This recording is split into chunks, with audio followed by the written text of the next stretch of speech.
అందరికీ నమస్కారం అండి. తెలంగాణ రాష్ట్ర ప్రభుత్వ ఉద్యోగులకు పీఆర్సీ, డీఏ రిటైర్మెంట్ బకాయిల చెల్లింపులకు సంబంధించి ఇంపార్టెంట్ అప్డేట్స్.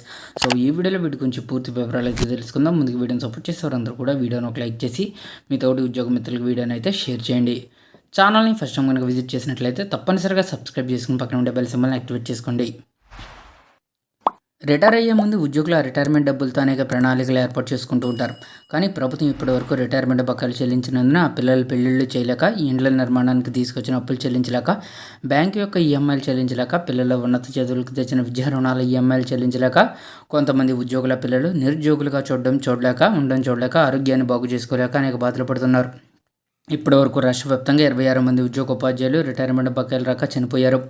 ఇక 2024 నుండి అక్టోబర్ 2025 వరకు రిటైర్మెంట్ అయిన ఉద్యోగులు వివిధ పత్రికల్లో వచ్చిన కథనాల ప్రకారంగా ఏటా 9,000 మంది ఉద్యోగులు రిటైర్ అవుతున్నారు. సో ఈ లెక్క ప్రకారంగా ఇప్పటివరకు రిటైర్ అయిన ఉద్యోగ ఉపాధ్యాయులు రాష్ట్ర వ్యాప్తంగా దాదాపు 14,000 మంది అయితే ఉంటారు. వీరిలో దాదాపుగా 7% మంది అంటే 1000 మందికి హైకోర్టు ఉత్తర్వుల ద్వారా కావచ్చు, వ్యక్తిగత ప్రయత్నాల ద్వారా కావచ్చు, వారికి రావాల్సిన బకాయిల చెల్లింపు జరిగింది.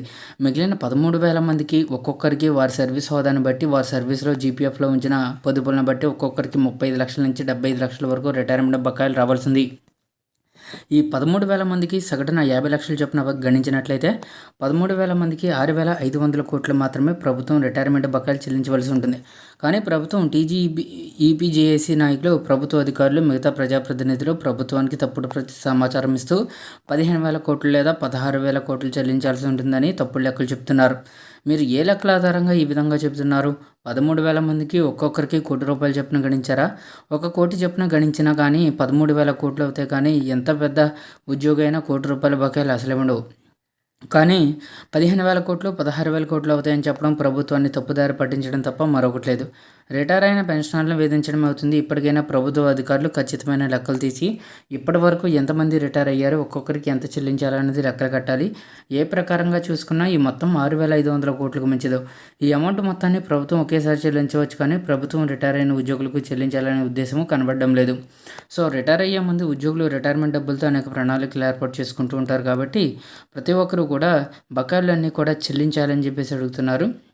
సో కాబట్టి ప్రభుత్వం వెంటనే స్పందించి వారి యొక్క అమౌంట్ మేరకు ఎంతైతే బకాయిగా ఉందో ఆ బకాయిలన్నింటినీ కూడా సేమ్ టైం చెల్లించాలని చెప్పేసి కోరుతున్నారు. సో ఇదండి వాళ్ళ ఎంప్లాయీస్ సంబంధించి వచ్చిన తాజా updates. For more updates subscribe to our channel. Thank you.